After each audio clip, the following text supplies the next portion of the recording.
I know you're gonna dig this.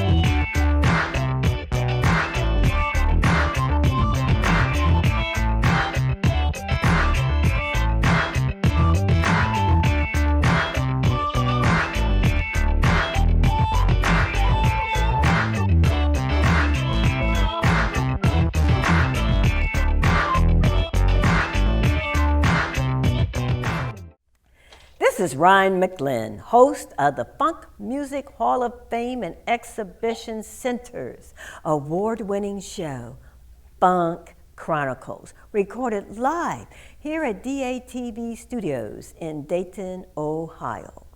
Zooming in all the way from Los Angeles, California, it's the Calloway brothers, Reggie and Vincent. The brothers grew up around music with a father who played the trumpet, an uncle who played keyboards, and an aunt who sang opera. As teenagers, they began writing songs and forming bands, and when attending Kentucky State University, they formed Midnight Star, Synth-Funk outfit that hit big in the early to mid 1980s. The Calloways were instrumental in orchestrating the band's 1983 multi-platinum breakthrough album, No Parking on the Dance Floor. Welcome, and thank you for agreeing to be on our show today. It is a pleasure and an honor to be here, and it's nice to hear all those historical events. You know, like you say, been around for a little while. You know, gentlemen, it's one thing about the music industry is that once it appears, it gets in your blood, it's there.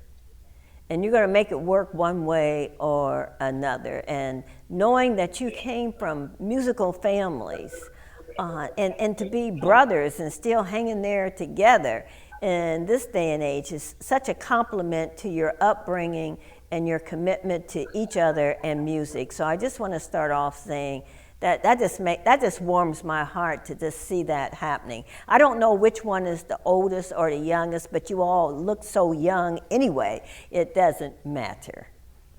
So well, thank you. Let's talk about Kentucky State. You know, you went to Kentucky State and you're so musically talented, from playing the flute to all the other instruments that you play. You're multi-talented musically. I want to know, when you were at Kentucky State, what inspired you to say, besides my studies here, I want to do something a little different? I want to start me a band. Was it about the money, or was it about the music, or was it about the ladies? Or all three? The ladies, that's what got me into this business. In the 5th grade, when I did my first talent show, I was enlightened by the screens, and I knew that was the course. But I say that to say that there's a lot that went on before Kentucky State that when those choices were made about doing something different. In other words, once we started getting bit by the bug of those talent shows, we started throwing our own talent shows. This is all through high school. So by the time and building our own bands throughout that period as well. So by the time college came along, it was a continuation. So what high school did you go to? What high school did you go to? Went to Woodward High School in Cincinnati, Ohio. And my last high school band, Motown Masters, being my first real band, and then MD Fire Department being the last band that took me on the road during my senior year, in the summer of my senior year. At that point, at the end of that that led the tour, you know, I said I need to go to college. I need to learn more about music. So it was never about anything else but music. So this is how, you know, how can I get into a school so I can really, you know, get into what's really going on with the notes and the progressions and songwriting and all those things that we developed over the years. So yeah, by the time I hit Kentucky State, I was on fire. And the first thing I did was to join one of our great funk groups on the campus called Funkified. It was already a group going on there, so they invited me to join the group, and that led to us also forming our jazz group with my brother Vincent and brother Greg called Sunchild, and also Daryl Calloway and Pete Jordan and Jonathan Jones from Cincinnati. So there was a sort of an experimental lab of taking everything that I was learning from college about counterpoint and composition and putting it into this jazz kind of a field, which then led to Midnight Star. But I'll let you ask your next question and get Vincent in there. Well, I want to get Vincent. Group, I'm trying to figure out how you brought Vincent in. Vincent, where were you in all of this? Well, my first formal group was called the Crest Hill Gang, which the school was Crest Hills, junior high school.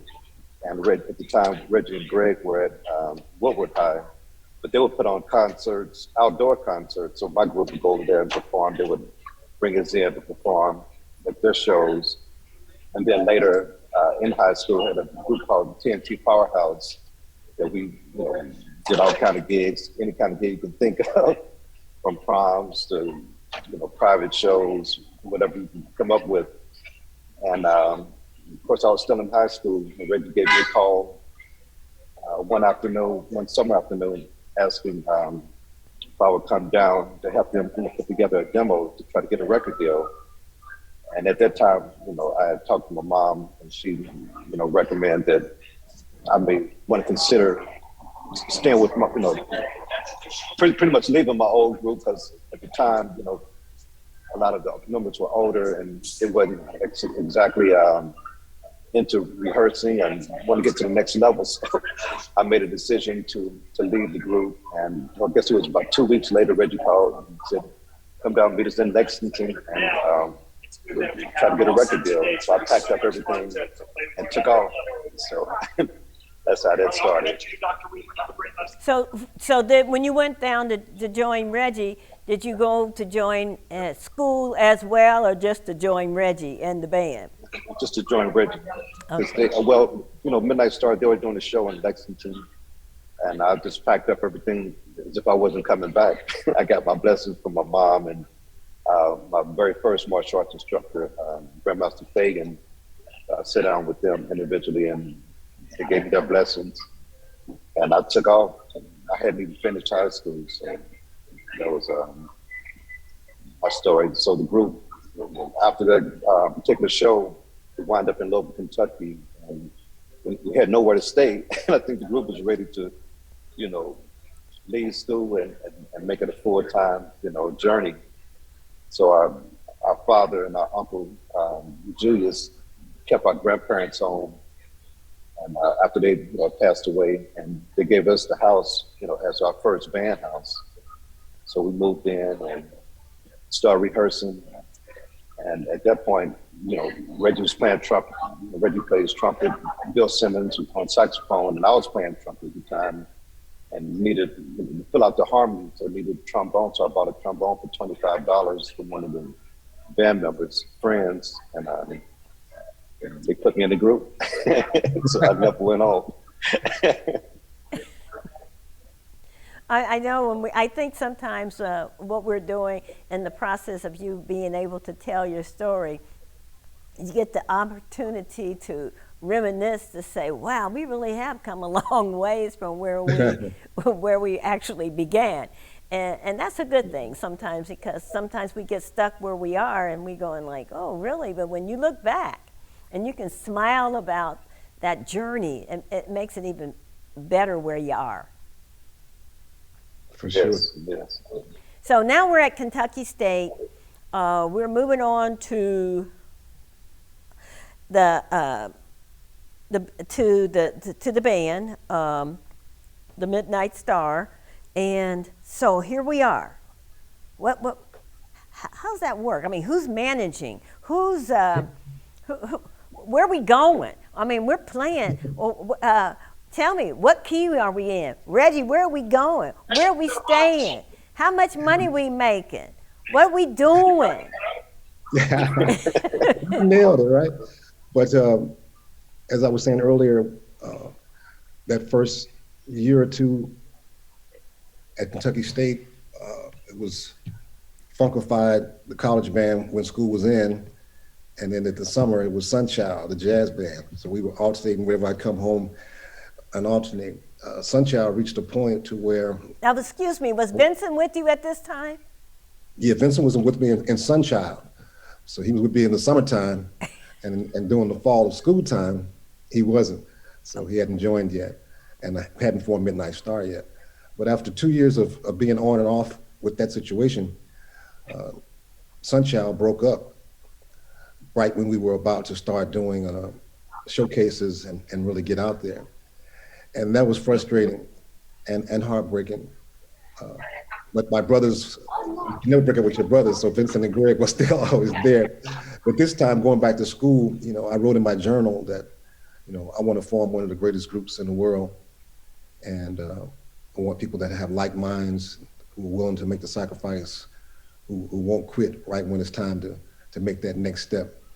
And when I went back to school that fall, I began to form Midnight Star, starting with Bill Simmons, who also played in the Funkified, who also played even in Sunchild. So Bill was a great lieutenant captain and continues to this day. Then going to, adding the rhythm section with Ken Gann and Jeffrey Cooper, and then adding Glenda Lipscomb as a vocalist that just amazing, totally versatility. In fact, everybody in the group that we picked out was just totally versatile. Everybody played at least three instruments. And so we could do crazy acrobatic things. But then after Belinda, Bo Watson, and then Melvin Gentry from Flint, Michigan, then Vincent joined. We had one member that I'd like to say hello to his family, Dana Madison, who passed away some years ago. Never got a chance to really taste the successes that we've been blessed to be a part of, but I remember him. And then Bobby Lovelace joined much later, right before No Parking on the Dance Floor album. We brought him in as we saw him perform with Cameo, and said that'd be a great fit to the group. And yes, so your next question was like, what's going on? So our mother, Gloria Larson, has been the most amazing support system, not only as a mother, but also as a mentor, a leader, a manager that would bless all of our blessings. Like Vincent said, when he told her he wanted to quit school and come on the road with the band, she was like, I think that'll be a good move for you. When I said I want to leave high school early to go on the road with my band, she said, yeah, you need to experience that.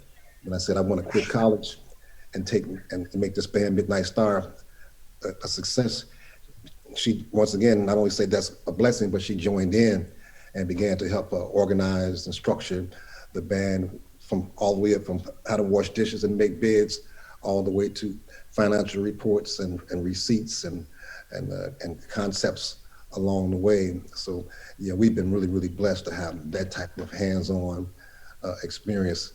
Not only did she move to Kentucky State, but she also moved to Louisville, Kentucky when we moved the band there.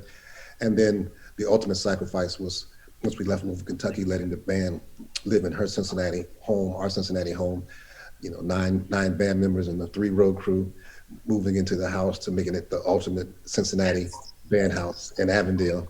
That's historical. I see you nodding your head, Vince. You want to add anything into that? Oh yeah, well, it was definitely an amazing journey. I think having our mom involved. Everybody talks about how you're raised, but also just being nurtured and looking at our talents and saying, you have a great opportunity to do something, with those talents. So, I think the other side of it is maybe having friends, our family members telling our mom, tell those boys to get a real job. But she kept supporting us and, nurturing us and not only just, telling us we could do it, but like Reggie was saying, hands-on, teaching us how to, manage our own business, all the way down to, making sure the music is right. She was the first one to say, "Oh, what happened to the bass? What happened to the bass in the music?" So, it was definitely a blessing, to have that type of support, and to give up a home. Not many people would give up their home and move out into an apartment and give, like Reggie said, 9 band members and 3 road crew their home. Your first, home that you bought, brand new home, to people. So it set the stage, to do what we're doing now. There's not enough. There's not enough words or compliments that you can say about your wonderful mother. There really isn't. So, I mean, I'm right now. I mean, I'm just admiring her. And but you know what they say? They say that parents know their children, and she knew that you guys had what it took to do what you're doing, and she was willing to make that sacrifice to make sure that it happened for you, and you didn't let her down. So that's a compliment to you as well as to her. Thank you. Yes. So now we have the band, and we got Midnight Star. We're doing shows. We're traveling around Ohio and probably Kentucky and maybe a little bit of Indiana. What's our next? Those towns, with Cincinnati and Dayton, they nourished us. So we were able to, we had to put on a lot of our own shows because nobody was really trying to hire bands at all times, or whatever you made, it was such a small amount of money. But the beauty of living in one house was we had, one roof to take care of as opposed to 9 different roofs. So that allows us to survive where a lot of bands, definitely get swallowed up, trying to get to, as Vincent said, jobs and things to go along with the music. We were music, 125%, 24/7. Birthdays, we worked harder. And so we would perform, in the clubs of Cincinnati, the Palm Room, where we could get. We'd book our own clubs in Louisville, Kentucky, Indianapolis, the Mark IV Lounge, helped to take care of us. So that little circle, we could just spin around. But I mean, we played every college in the Kentucky, Ohio area, every prom, whatever we could do to survive. But what really, once we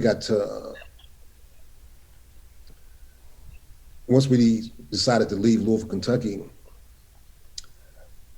one of my Sunchild connections was contacted and volunteered to do a showcase for this new Midnight Star in New York, Palisades, New Jersey to be exact. And she was patient enough, PJ Watts is her name, patient enough to allow Sunchild to break up and for us to come with this new entity and embrace it the same way, sight unseen, because she already knew, what we brought to the table from the days of Sunchild. So once we did that showcase in New York, we packed up everything once again, as Vincent said, that we were going to live there, and that was going to be our thing. We quickly learned that the Big Apple is just that. It's big. The first night we were there, they broke into the storage bin where we were storing just some of our little college things and whatever we had with us. And that just said that, wow, this is a rough town. But the truck that had the equipment and the costumes was left unscathed, that was all intact. So we were able to do the showcase. And at that point, it was like, okay, we might not want to stay here, but we can't go back to Kentucky. What are we gonna do, Mom? And that's when Vincent said, she said, come to the house. Let's make Cincinnati the base. And then, so coming into Cincinnati, getting the whole band, who was, all the other members are from, 2 from Indianapolis, 2 from Louisville, Kentucky, 2 from Flint, Michigan. So they were from different areas, but the town, of course, embraced us as a group and as a whole. And that, the biggest thing that kind of happened for us was that this time, our mother was managing the group and, pulling the strings behind the scene, helping get the rent paid, borrowing money from our grandfather, her father, to make sure that we could, pay the rents, pay the bills. But we were blessed with an Air Force tour. So that meant that we didn't have to scrounge around for every single date. We had 30, 40, 50 dates performing at every Air Force base across the United States, except for Hawaii. I wish we could have went there. But this was a gift for any group to sustain us. And even Roger Troutman and Zap had done tours of this nature as well. So what a grooming ground to now be performing 4 nights a week, oftentimes in 2 to 3 different bases a night. So you pack up, hit. So that was bringing in a little cash flow steady, plus it allowed us to really, really get tight, beyond tight. So that was another one of our blessings. Vincent, you want to add anything to that? Yes, the Air Force tour was definitely a pretty amazing experience. Mom's friend, Colonel Eugene Wise, was also, he actually, I think we maybe bought his van that had the official sticker for the Air Force, he was the Air Force Colonel. So we had opportunities to get in and out of the Air Force base without, some of the typical problems I'm sure most artists would go through, because we had this official sticker on his van. But also, like Reggie was saying, playing in front of different audiences, the ability to, work on some of our new material, to get tight, to introduce ourselves not only as cover bands, but as songwriters as well. So that was really a blessing. Of course, we can fill in on this radio, but meeting Big Griffey that wound up on our second Air Force tour, had opportunity to play for him on the Air Force base.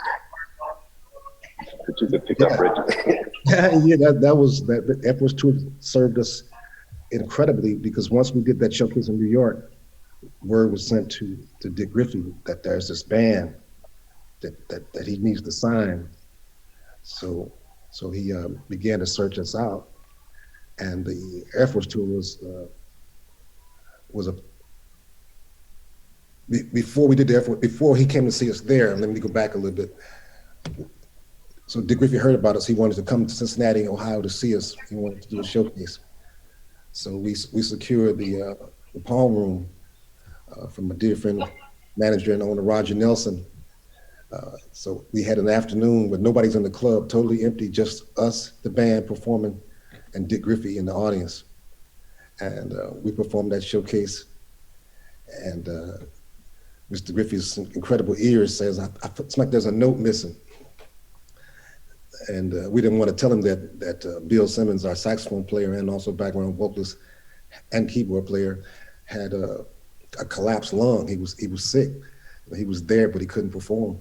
So we eventually told him, he says, well, I want to see you guys again. And the next time he saw us was on that Air Force tour in Las Vegas. He flew in with his young daughter.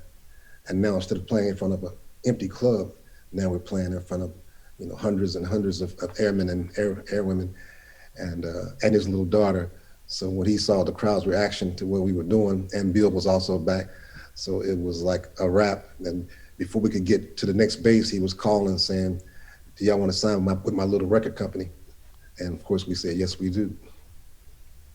So when you signed to the record company, you all did 2 albums before, and that was Standing and Together, Victory, and then No Parking on the Dance Floor. But they were all with this. And you left out one. The first one was called The Beginning.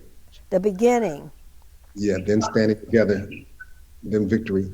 And then, as you say, he finally landed upon No Parking on the Dance Floor. And once when you signed with Griffey, where was your mother in thinking about, was that a good thing? She might have been glad to return over some of that work. But I know but that the work picked up. Now it doubled. So in managing the group and the affairs and the contracts and and the lawyers, and we also brought in another assistant manager to work with her in this male-driven world. Sometimes you have to have a team force. So we brought in Ron Mosley out of New York, who was also a part of that scouting team that discovered us. But yes, now you're looking at booking agents, lawyers, contracts, feeding the group, transportation, album covers, album designs. She was involved in all those types of things. So yeah, it was quite exciting. So when did you move to California? Still no hits for the first 2 years. So when did you move to California? Was there any moves in between there, or you went straight from Cincinnati to California? Well, Vincent, you moved first. Oh, yeah. Well, if you're talking about during the first recordings, we still stayed in Cincinnati. Okay. Our first trip was, I guess, 1980 to record our first record, The Beginning. But we'd always end up back in Cincinnati. Then we'd go back out to record, and then we started doing our recording in Cincinnati. But as far as actually moving here, I didn't move here until 1994. That was right after the Northridge earthquake. And then I wound up getting a call from Bootsy Collins to do a tour in Japan. So he wanted to put together an all-star group. He got some of the old original funksters, that played with him. Frank Waddy and Mudbone and Reggie Calloway as horn players. So we did that for a couple of weeks in Tokyo and Kobe, and then wound up back in Cincinnati, and then I wound up doing a U.S. tour with Bootsy before I moved back to Los Angeles in 1996. And then Reggie came out later. What year you came out, Reggie? Yeah, I moved kind of semi-officially in 2004, which I would probably say that's pretty official. As Vincent said, we always worked out here, and even after we left Midnight Star, we would do a lot of our production projects, half in Cincinnati and half in Los Angeles. So it was a really serious back and forth. But yeah, around that time, we said, well, let's make in this sort of the last chapters, let's be close to the action, and let's knock it out of the park as we round third and head home.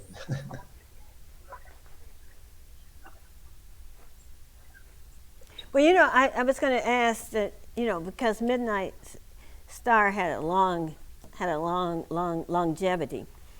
I like to just hear like 3 highlights of during that span of time, that when you were performing, or somebody whom you performed with, or something that might have happened that you hadn't thought that would happen on the stage or something, or with the audience. Because it's always so exciting for me to hear these stories that you have about that stays in your mind, that you say, wow, this happened. And so I would just like to hear, and then I want to move on to when you left the group. So tell me these stories. I want to hear these stories. So one of the the beautiful thing of Midnight Star, like, when we usually date September 1976 as our formation date, it's probably a little bit before then, but what makes that stand out is because Kentucky State University blessed us with being the opening act for Homecoming. Ooh. So that very first year of our formation, here we are opening the Homecoming concert for Natalie Cole. And you know, to see Natalie pull up and step out of that limousine and you know, sound check and doing the whole thing, and then going out there and you know, rocking our home college and area. And then the irony of it is that about 10 years later, Vincent and I are producing Natalie Cole and recording her #2 R&B record, Jumpstart My Heart. So that kind of a circle. Then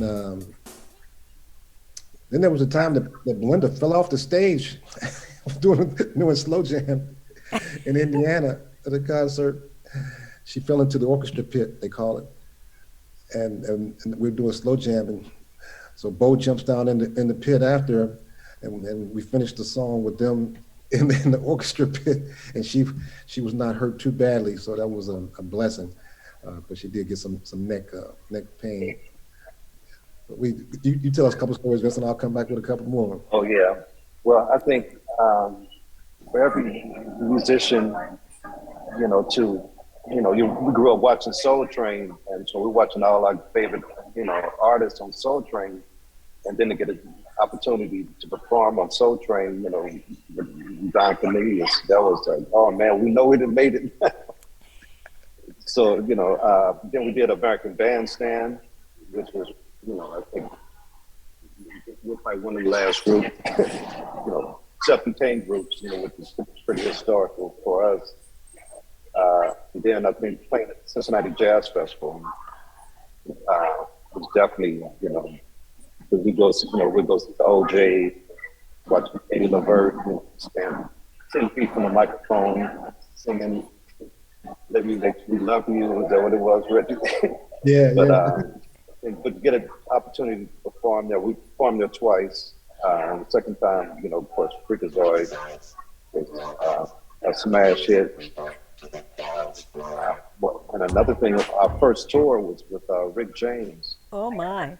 In New York at Madison Square Garden, sold out crowd. Rick James and the Mary Jane Girls. And at that time, you know, you couldn't get much bigger than that.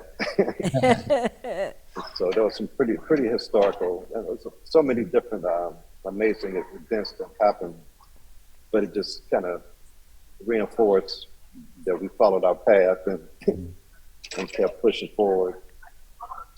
And before there was a jazz festival, there was Bogart in Cincinnati, Ohio, Al Portland. No Parking album was just starting to break, and so we're playing this historic club that brings in a lot of national acts, you know, for the first time.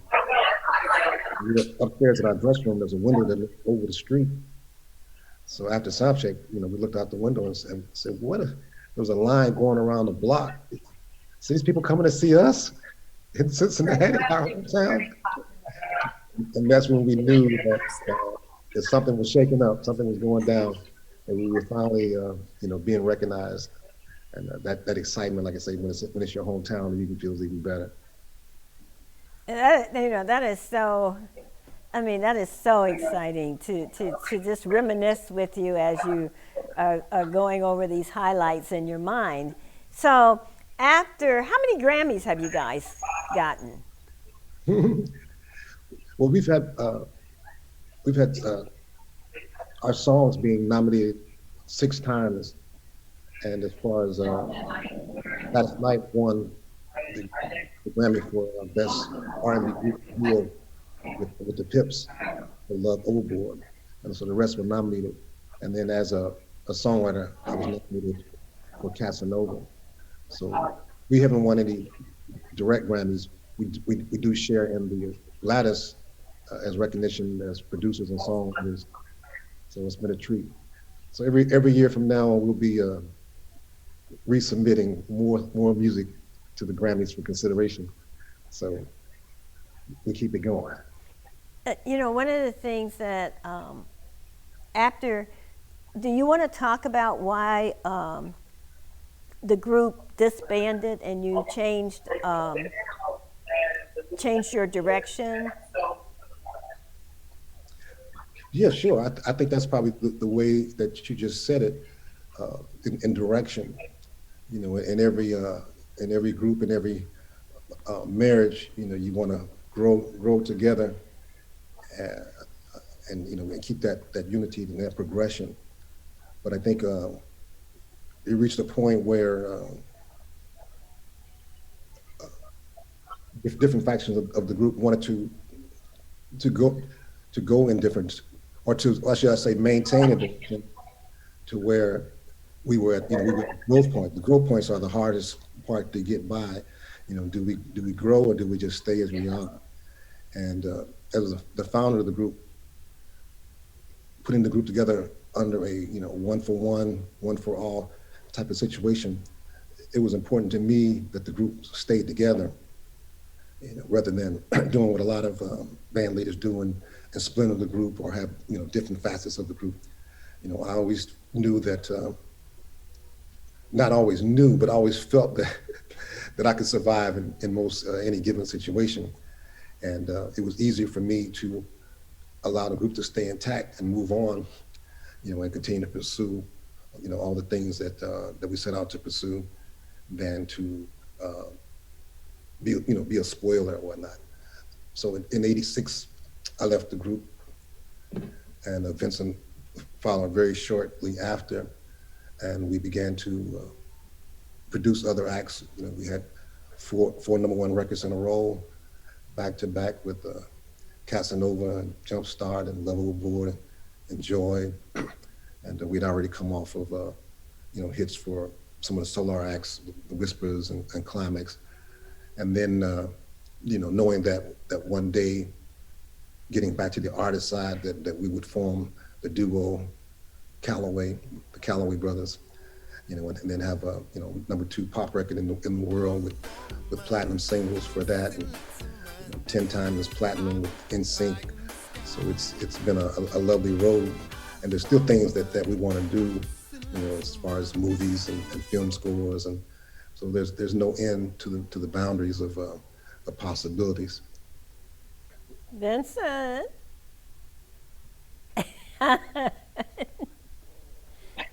Where should we start? Well, I guess Rich kind of brought it up, but I think Rich and I, we played in bands since we were kids. Well, I guess all three of us, as all his brother Greg, well, had the joy of playing in our own groups. And then, well, I'll back up even more. Reggie brought home his trumpet from school and showed me how to buzz the mouthpiece for the trumpet. And they got me hooked on the horns. So I went through my whole series of playing with different groups. You know, one of my early recordings on trumpet was Bootsy invited me to do some recordings with him on a project he was doing with Fred Wesley from James Brown's trombone player. So, you know, the trumpet has always been dear to my heart. And it's always been a great connection to make everything that I've been doing. So when the opportunity came for us to, you know, make some adjustments, I had to, you know, leave Reggie, you know, because, you know, sometimes the industry change, and I always felt that if it's not fun, you know, it's time to make some adjustments. And I don't mean fun by not being work, because it's always going to be some work. But sometimes when the joy is a challenge, you know, sometimes it's time to make a change. So I joined Reggie and continued our journey, you know, even before we knew what was going to happen. I'm sorry for the noise. But you know, when we had the opportunity to, you know, start, you know, playing for Nolly Cole, and then of course Gerald Levert from the group Levert, you know, came to my little apartment in Cincinnati, and got a chance to sit down and hear him sing, and face to face, it's like, man, where did this voice come from? I think we've always been excited about working with different artists. Midnight Star, we're so amazing singers, which nobody didn't even want to sign the group, but they felt like, well, there's no way you can have three lead vocalists. But that was broken, when we hit our first hit. But then to get an opportunity to work with somebody like Malign, the Birds, Teddy Pendergrass, which has always been idols, the Gladys Knight Phipps. I mean, we grew up listening to these artists, and then to get an opportunity to be a part of their legacy, their history. Patti LaBelle,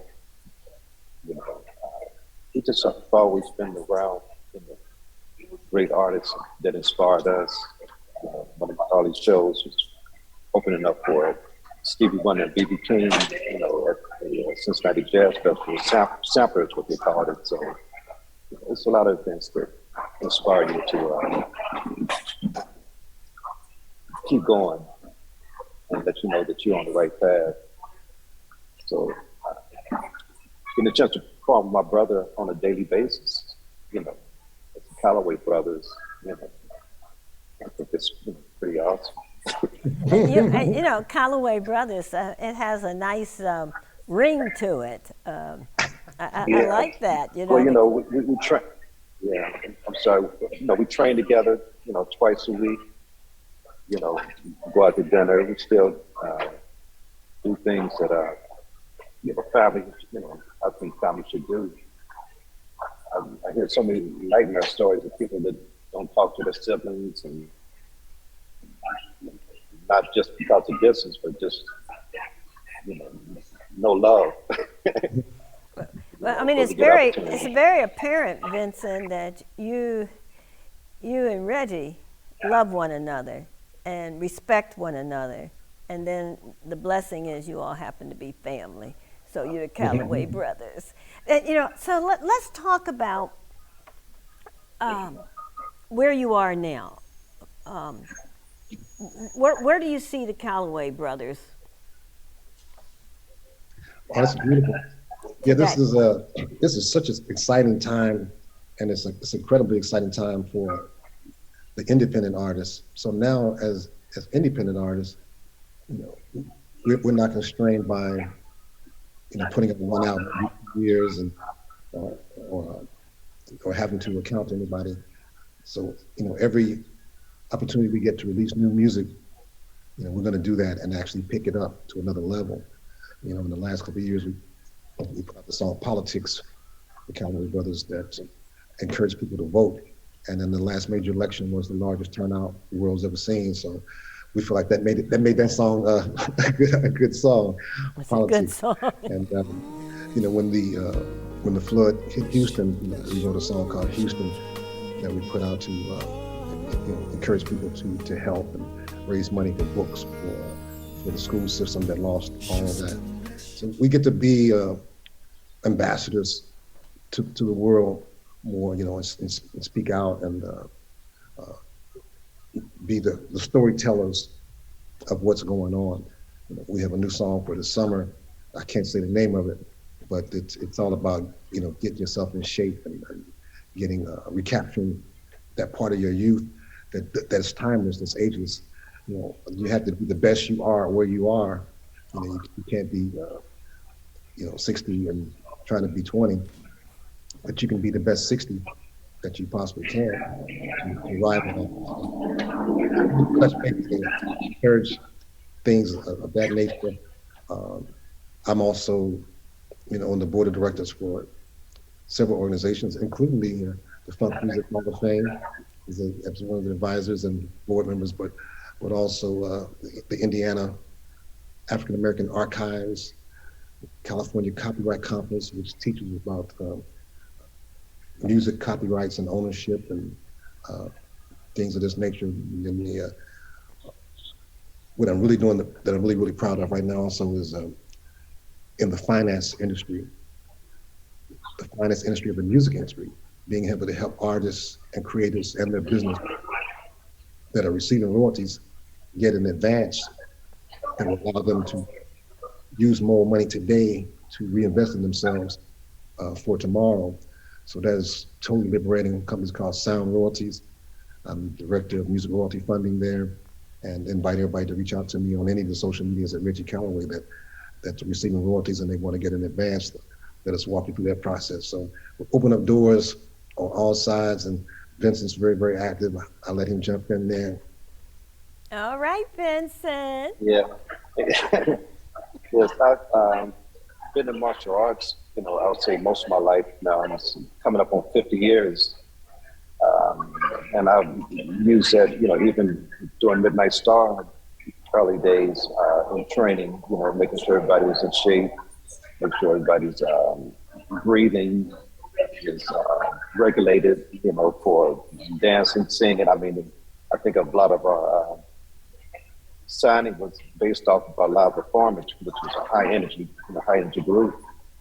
But I've taken that here in California, which is probably one of the fitness capitals in the world, to train some of my private clients, from the internal arts of Tai Chi and Bagua, to some of the youth, some of the karate and kung fu. I started running track when I moved to California, so I used some of my track and field. I started running it as a master runner, which is 40 and up. So I use my sprinting, background for, training pro boxers and other athletes, young basketball players and gymnasts. So that's been another thing that I've been doing. Also, I've been drawing since I was a young kid, which I really don't know when I started, but now I'm getting commissioned to do portraits for different programs and family projects.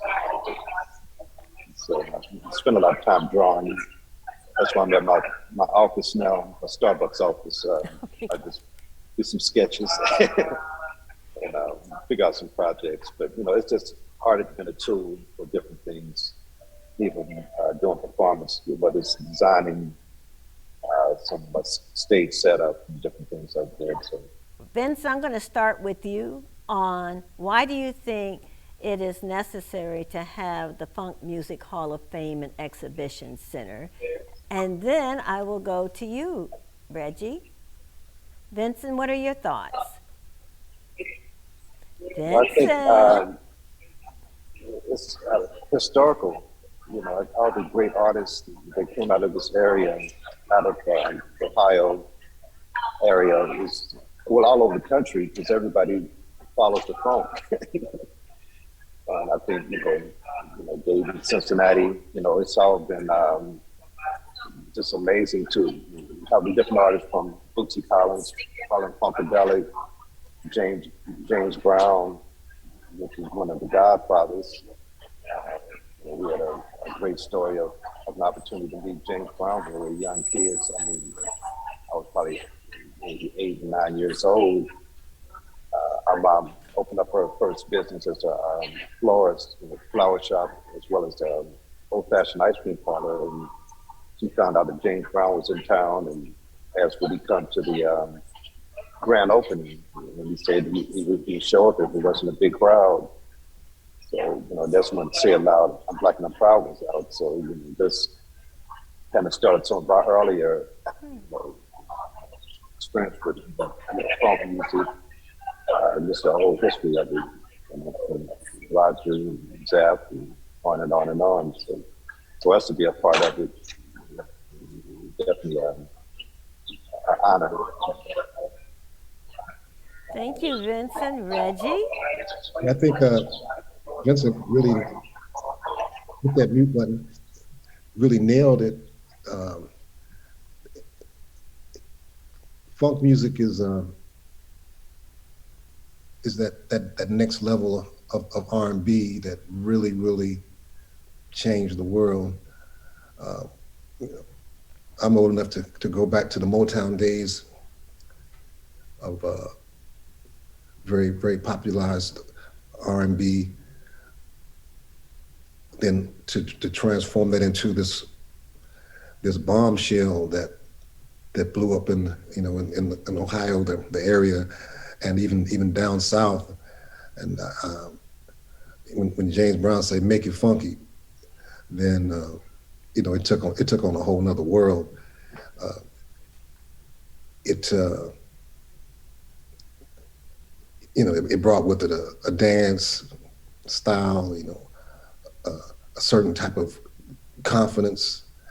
It did, with rock and roll, broke certain areas of, the youth taking on the struggle and presenting themselves in a different kind of way. Funk music did that as well. So to carry it on, it's it's breaking R&B down into another future level, sort of just the same way that hip hop has, borrowed from the R&B roots and taken it to another level. So did this music, because it stood for the test of time. I mean, we were talking about the Afros and the Jerry Carrolls and that whole transition of style and pride, but knowing that you could take these African rhythms, and make them Americanized, so to speak, where it's also able to spread out throughout the world. And the history of the people who made this music and who carry it on is very important. We all need recognition. The Calloway brothers will be, putting some of our archives into the museum and the display from Midnight Star, as well as Calloway brothers throughout our history. People can see these things, they can touch them, not necessarily touch them physically, but they can touch it with their minds and know that it really existed. I mean, that there's history, that there's pride, and we're proud to be part of it. Well, thank you. I'm going to say congratulations to the Calloway brothers, as well as through the Midnight Star, that you're going to be recognized at the Black Walk of Fame of Music in Cincinnati, Ohio, with Commissioner Alicia Reese has really led the way on making that happen. So congratulations, and it's so deserving, and we're very proud of you. And then secondly, I wanted to mention that Senator Sherrod Brown, but more the lead senator is Cory Booker, has done a resolution recognizing music, African American music, and on top of that, he included in that about the funk. So that's exciting to know that the funk music is being recognized from even the state, the United States Senate chambers. So with that, gentlemen, I want to say thank you so much. It's been a pleasure. Wish you the best success in all your endeavors. This is Rhine McLin, host of the Funk Music Hall of Fame and Exhibition Center's award-winning show, The Funk Chronicles. Until the next time, keep it funky, keep it funky, keep it funky. Thank you so much. We'll do that. Besides, robots, please report to the dance floor. Z-O-I-D-S, Rickazoid, Z-O-I-D-S.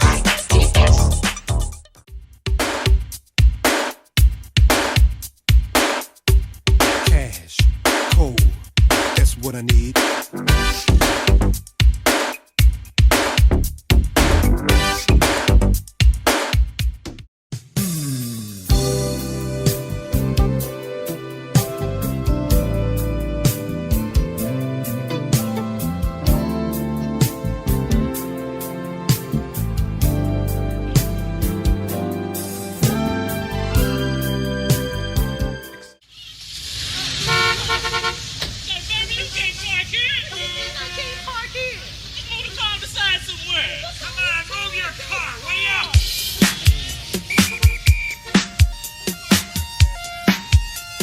Excuse me, madam.